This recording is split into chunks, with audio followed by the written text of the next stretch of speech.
கண்களை மூடி ஜெபம் செய்வோம். கிருபையும் இரக்கம் நிறைந்த எங்கள் ஆண்டவராய் இயேசு கிறிஸ்துவே, இந்த கால வேளையிலே ஆண்டவராய் இயேசு கிறிஸ்துடைய வார்த்தையை நாங்கள் தியானிக்க இருக்கிறோம்.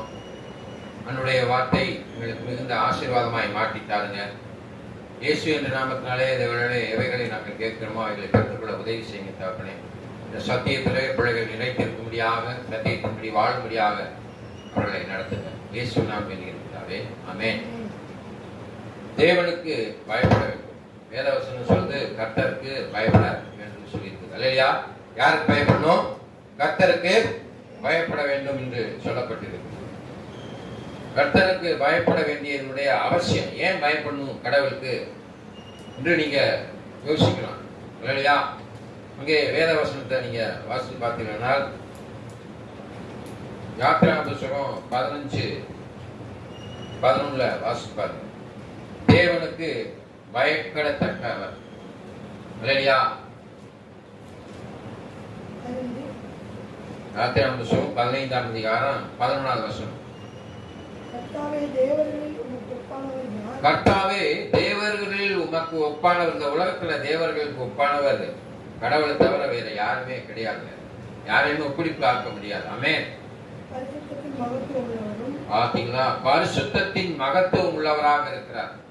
நம்மளை பார்த்து ஆண்டவர் சொல்றாரு, பரிசுத்தவான் இன்னும் தன்னை பரிசுத்தப்படுத்திக் கொள்ளும். அப்ப பரிசுத்தத்தினுடைய மகத்துவமானவர் யாரு? அவர் பரிசுத்தாவினால் கற்பம் தரிக்கப்பட்டிருக்கிறார். பரிசுத்தாவியானால் கற்பம் தரிக்கப்பட்டு அவருடைய ரத்தம், அவருடைய சிந்தனை, அவருடைய பேச்சு, அவர் செயல் எல்லாமே பரிசுத்தமாக காணப்பட்டது. அதனாலதான் நான் அடிக்கடி சொல்லுவேன், நம்முடைய வாழ்க்கையில சொல், செயல், சிந்தனை எல்லாவற்றிலையும் நம்ம என்ன செய்யணும்? இயேசு கிறிஸ்து நிறைந்திருக்க வேண்டும். ஏன் இயேசு கிறிஸ்து நிறைந்திருக்க வேண்டும்? இயேசு கிறிஸ்து பரிசுத்தமா இருந்தார். நான் பரிசுத்தராய் இருப்பதை போல நீங்களும் பரிசுத்தமாய் இருக்கின்றதான் அவர் விரும்புகிறார். ஆமென். வாசிங்க, என்ன சொல்லி பாருங்க. பரிசுத்தத்தின் மகத்துவம் உள்ளவராக இருக்கிறார். யாரு? பிதாவானவர். துதிகளில் பயப்படத்தக்கவரும்,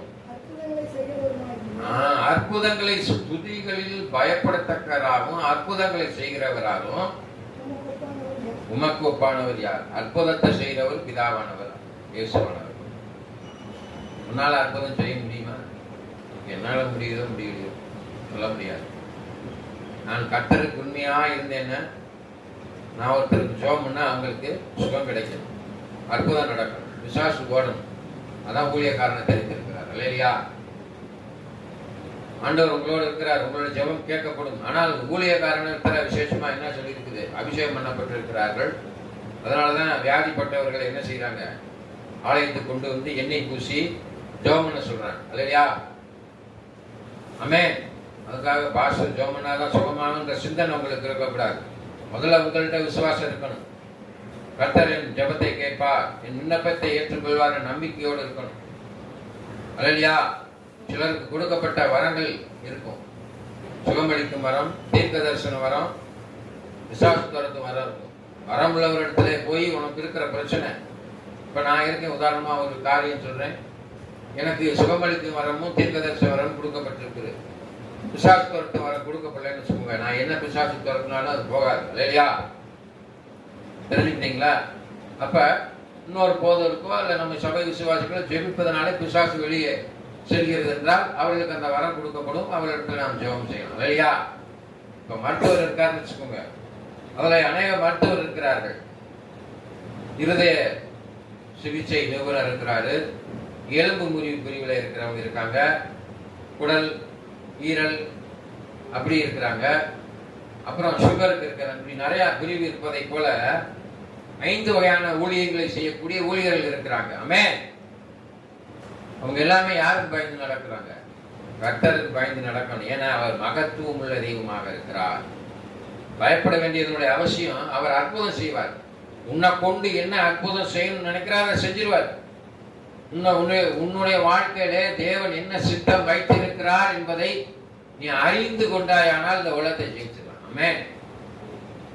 சில பேர் அறிந்து கொள்ளாம தாங்குனித்தனமா தெரியும், அழைப்பில்லாம ஊழியம் செஞ்சிருது, விழுந்து போயிடுவாங்க. ஆமென். ஆண்டவர் தெரிந்திருக்கிறாங்கன்னு தெரிஞ்சீங்கன்னா நல்லா அவங்களை உயர்த்தற தெரியும். அல்லையா? அவரை மாத்திரம் அழகா இப்ப என்னெல்லாம் இருக்கீங்கன்னா சாதாரண போதகராக இருந்தேன், சுவிசேஷகராக இருந்தேன், போதகரானே, ரவரண்டானே, அப்புறம் வேறாயிரம் உயர்த்தினார், அபிஷேகித்தார்.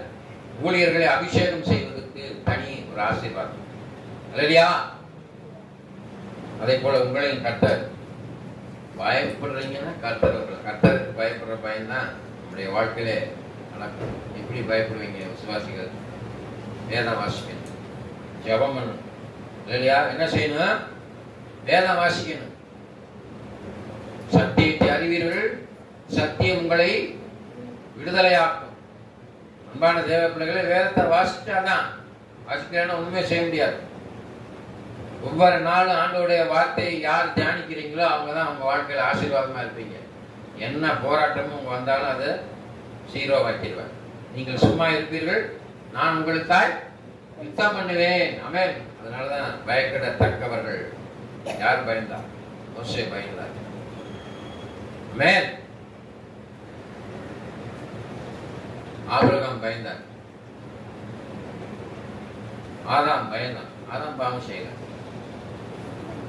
எல்லாரும் பயந்தாங்க இல்லையா? அன்பான தேவ பிள்ளைகளே, வேதத்துல சொல்லியிருக்கு. சங்கீத புஸ்தகம் 76:7-11 வாசிங்க. சங்கீத புஸ்தகம் 76 அதிகாரம் 7வது வசனத்தையும் 11வது வசனத்தையும் வாசிங்க. நீர் நீரே, கடவுள் கடவுள் தாங்க, இயேசு இயேசு தாங்க. நான் இயேசு இல்ல, நான் போதகர். இயேசுவை போல இருக்க முடியுமே ஒழிய நான் இயேசு கிடையாது. நீர் நீரே பயங்கரமானவர், உன் கோபம் மூழும் பொழுது உனக்கு முன்பாக, கடவுளுடைய கோபத்துக்கு முன்பாக ஒருத்தர் நிற்கவே முடியாது. சும்மா சாதாரண தகப்பன் பிள்ளைகள் நிற்கும் போதே பிள்ளைகள் அவர்கள் முன்னால் நிற்க முடியும். பயந்து நடுங்கக்கூடியவர்கள் இருக்கிறார்கள், எதிர்த்து பேசுறவங்க இருக்கிறாங்க. இல்லைன்னு சொல்லல. கடவுள் தகப்பனை உண்மையா நேசிக்கிற பிள்ளைகள் அவர்கள் பயந்து தகப்பனுக்கு கீழ்ப்படிந்து கர்த்தருடைய வார்த்தைக்கு செவி சாய்ப்பாங்க இல்லையா? இல்லைன்னா எதிர்த்து தான் பேசுவாங்க. எதிர்த்து பேசுறாங்கன்னா யாரு? உனக்குள்ள பிசாசு இருக்குன்னு அர்த்தம். தகப்பனை எதிர்த்து பேசணும்னா பிசாசு இருக்கணும். அது மாதிரி என்னை படைத்த தகப்பனை நான் என்ன செய்யறேன்? மனசஞ்சலப்படுத்தும்படியாக நடந்து கொள்ளக்கூடாது. ஆமென். பொருத்தனை பண்ணி உங்கள் தேவனுக்கு, கர்த்தராகிய தேவனுக்கு அதை நிறைவேற்றுங்க. பொருத்தனை பண்ணுங்க. நான் கெட்ட வார்த்தை பேச மாட்டேன், ஊழியரை திட்ட மாட்டேன், ஊழியரை சந்தேகப்பட மாட்டேன். அல்லேலூயா. நம்பிக்கையோடு இருப்பேன். போராட்டம் என் வாழ்க்கையில இருந்தாலும் நம்பணும். நம்பிக்கை தான் வாழ்க்கை. அல்லேலூயா.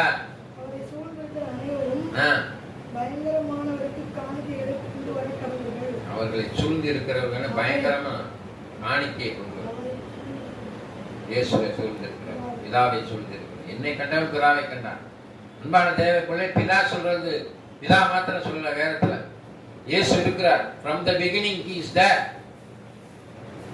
அந்த 3 பேர் போய் பாக்குறாங்கல்ல அந்த கூடாரத்துல, அப்பவே இருக்கிறாங்க. ஓல்ட் டெஸ்டமென்ட்ல வாசிச்சிருக்கீங்களா இல்லையா? யாருடைய கூடாரத்துல போய் பாக்குறாரு? 3 பேர் போய் பாக்குறாங்க.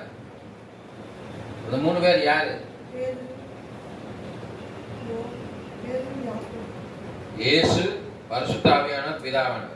கூடாரத்துல நான் அப்புறம் அந்த இடம் உங்களுக்கு எங்கன்னு சொல்றேன் பாருங்க. இந்த 3 பேர் அவர்களை போய் பார்க்கிறார்கள். ஆமென். அன்பான தேவ பிள்ளைகளே, நாம் வாசிக்கக்கூடிய காரியம் என்னென்றால் சங்கீத புஸ்தகம் 22-23 வாசிங்க. தேவனுக்கு பயப்பட கட்டளை உண்டு. தேவனுக்கு பயப்படுறதுக்கு கட்டளை இருக்கு. கட்டாயம் பயப்படணும்னு சொல்லியிருக்கு. கட்டளை, கமாண்ட்மெண்ட்ஸ். கர்த்தருக்கு பயப்படுகிறவர்களே அவரை துதியுங்கள். யாக்கோபின் சந்ததியாரே நீங்கள் எல்லோரும் அவரை கனம் பண்ணுங்கள். இஸ்ரவேலின் வம்சத்தாரே நீங்கள் எல்லோரும் அவர் பேரில் பயபக்தியாய் இருங்கள். ஆமென். இல்லையா? ஆரம்பத்துல இந்த வசனத்தை பார்க்கிறோம். என்ன சொல்லி பாருங்க? கர்த்தருக்கு பயப்படும். சரிங்களா? கர்த்தருக்கு பயப்படுறவர்கள் யாரு? கர்த்தருக்கு பயப்படுற எப்படி இருக்கிறான் பாருங்க. அடுத்து என்ன சொல்லிட்டு அவரை என்ன செய்யணுமா? துதிக்கணும். அவர் உன்னை எதிர்பார்க்கிற ஆண்டவர் உனக்கு அப்பா உனக்கு ஒரு பேண்ட் ஷர்ட் எடுத்து கொடுத்தாலோ, ஒரு பேனா வாங்கி கொடுத்தாலோ, ஒரு போன் வாங்கி கொடுத்தாலோ தேங்க்யூ சொல்றீங்களா இல்லையா? சொல்றமா இல்லையா? இல்லையா? ஆண்டவருக்கு நன்றி சொல்ல கடமைப்பட்டுங்க, துதிங்க. Thank you Jesus, thank you for giving me this life. ஆண்டவரே, எனக்கு இந்த வாழ்க்கையை கொடுத்ததுக்காக நன்றி. இந்த உலகத்திலே நான் மனிதனாய் பிறந்ததுக்காக நன்றி. உலகத்திலே இந்த எனக்கு நல்ல கண் பார்வை கொடுத்ததுக்காக நன்றி. பேச்சும் திறனை கொடுத்ததுக்காக நன்றி. கேட்கும் திறனை கொடுத்ததுக்காக நன்றி. கைகால் சுகத்தை கொடுத்ததுக்காக நன்றி. சொல்லுங்க. சரீரம் முழுவதுமாய் சரியாக இயங்கும்படியாக தேவன் எனக்கு இந்த நல்ல சரீரத்தை, ஆரோக்கியமான சரீரத்தை கொடுத்ததுக்காக நன்றி. எத்தனை சொல்லி பாருங்க, இல்லையா?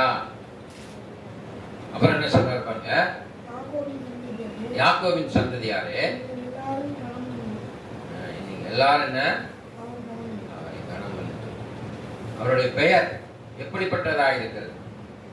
இயேசுவின் நாமம் வல்லமை உள்ள நாமமாக இருக்கிறது, மகத்துவம் உள்ள நாமமாக இருக்கிறது. அல்லேலூயா. அது பலத்த நாமமாக இருக்கிறது. ஆமென். இயேசுவின் நாமம் பெரிய நாமம் சொல்லப்பட்டது.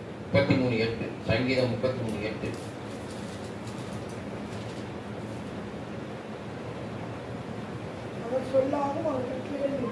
அவர் சொல்ல ஆகும், அவர் கட்டளையிட நிற்கும். எது நின்னுச்சு? என்ன சொன்னாரு? லாசருவை பார்த்து சொன்னாரு, லாசருவே வெளியே வா அப்படின்னு இயேசு கிறிஸ்து ஒரு வார்த்தை சொன்னார். எந்திரிச்சு வந்தானா?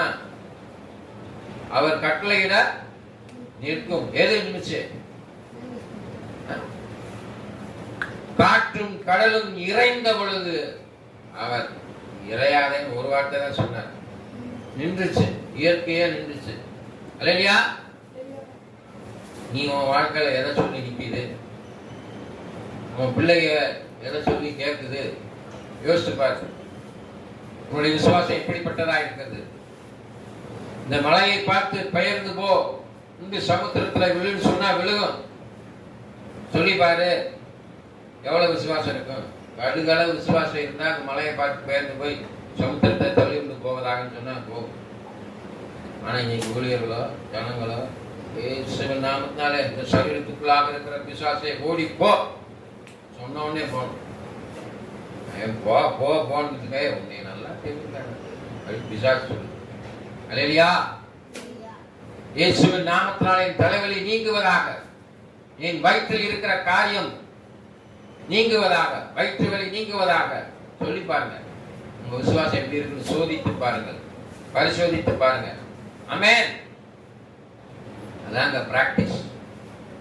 உங்க வாழ்க்கையில நீங்க பிராக்டிஸ் பண்ணி பாருங்க. இயேசுவின் நாமத்தினால ஆண்டவரே எனக்கு இருக்கிற அந்த ஞாபக சக்தியை எடுத்து போடுங்க சொல்லி பாருங்க, கேட்டு பாருங்க. ஞாபகம் மறதியை எடுத்து போடுங்க. சாரி, மறதியை எடுத்து போடுங்கன்னு சொல்லுங்க, எடுத்து போட்டுருவாரு. ஞாபக சக்தி இல்லாமையை சொல்றவரது மாற்றி சொல்லுங்க. இல்லையா? படிக்கிற பிள்ளைகளுக்கு ஞாபக சக்தி கேளுங்க. எதை படிக்கிறோமோ அதை அப்படியே மனதில் பதியணும்னு முன்னால வேதத்தை வாசிங்க, ஜெபம் பண்ணுங்க. ஆண்டவரே, நான் இப்ப படிக்கிற போற பாடங்கள் என் ஞாபகத்திலே நின்று இருதயத்திலே பதிந்து அதை நன்றபடியாக நான் படித்து முன்னேற எனக்கு உதவி செய்யுங்க. வேதவசனத்தை வாசித்து அதை மனப்பாடம் பண்ணின உன் புத்தகத்தை உள்ள காரியம் கவனிங்க. என்னாகும்? மனப்பாடம். வேதத்தில் இருக்க சத்தியத்தை உன் இருதயத்தில் நீ பதித்து கொண்டு வாயினால் அது உன்னை ஆசீர்வாதமாக மாற்றி போடும். நீ வாசிக்கிற உன் பாட புத்தகம் மனசுல நிற்கும். நான் இதை செஞ்சிருக்கிறேன். இல்லையா? ஆமென். நாங்க காலையில் எழுந்திரிச்சோம்னா ஒரு 10 வருஷமா அதை வாசிக்க சொல்லுவாங்க அப்பா அம்மா. நாங்க வாசிப்போம். ஆமென். இன்றைக்கு உங்க பிள்ளைங்க எப்படி இருக்கு, என்னுடைய பிள்ளைகள் எப்படி இருக்கு யோசிச்சு பாருங்க. ஆமென். உங்களுடைய மனுஷன் வெளிப்படுத்த சுவிசேஷகம் 14:7. வெளிப்படுத்தின சுவிசேஷகம் 14ஆம் அதிகாரம் 7வது வசனம். அல்லேலூயா.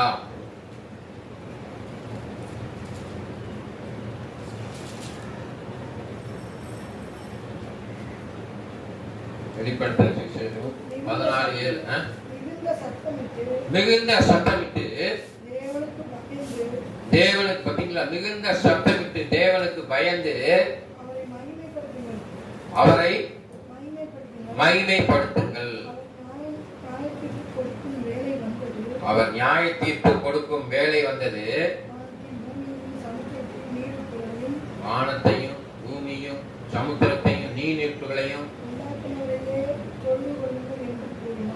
உண்டாக்குனவரை தொழுகிறோம். முதல்ல என்ன சொல்லி இந்த வசனத்துல, பலத்த சத்தத்தை மிகுந்த சத்தமிட்டு தேவனுக்கு பயப்படும். மிகுந்த சத்தம். இன்னைக்கு ஜெபம் பண்ண சொன்னா உணங்குறீங்க.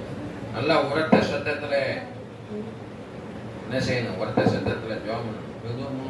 ஜெபம் பண்ணுன்னா எனக்கே கேட்கலன்னு மேல அவ்வளவு தூரம் இருக்கிற ஆண்டவருக்கு என்ன கதை சொல்றாங்க. உரத்த சத்தத்துல ஆண்டவத்துல மகிமைப்படுது. அப்புறம் என்ன சொல்லியிருக்காங்க? அவர் நியாயத்திற்கும் கொடுக்கும் வேலை வந்தது. எல்லாவற்றையும் படைத்தவர் பிதாவானவர் இயேசுவானவர்.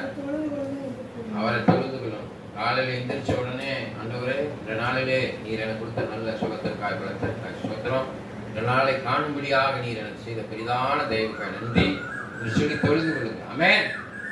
சத்தமா ஜெபம் பண்ணுங்க. ஆமென். அல்லேலூயா.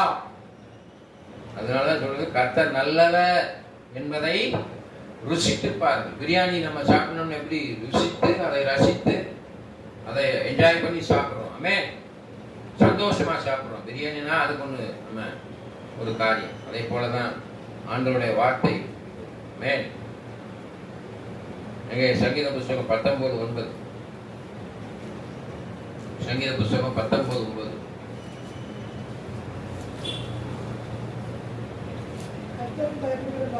கர்த்தருக்கு பயப்படுற பயம் என்னவா இருக்குது? சுத்தமா இருக்கு. கர்த்தருக்கு பயப்படுற பயம் எப்படி இருக்கு? உங்களை சுத்தமானவன் தான் கர்த்தருக்கு பயப்படுவான். குடியார் பயப்படுவானா? பிரச்சாரக்காரன் பயப்படுவானா? சுத்தமா இருப்பானா? சுத்தமாவே இருப்பான். சுத்தம் இல்லாதவர்கள், அருவருப்பானவர்கள் தேவனை தரிசிக்க முடியாது. பரிசுத்தம் இல்லாமல் ஒருவனும் தேவனை தரிசிக்க முடியாது. அப்ப பரிசுத்தம், சுத்தமானவர்கள் கர்த்தருக்கு என்ன செய்யறாங்க?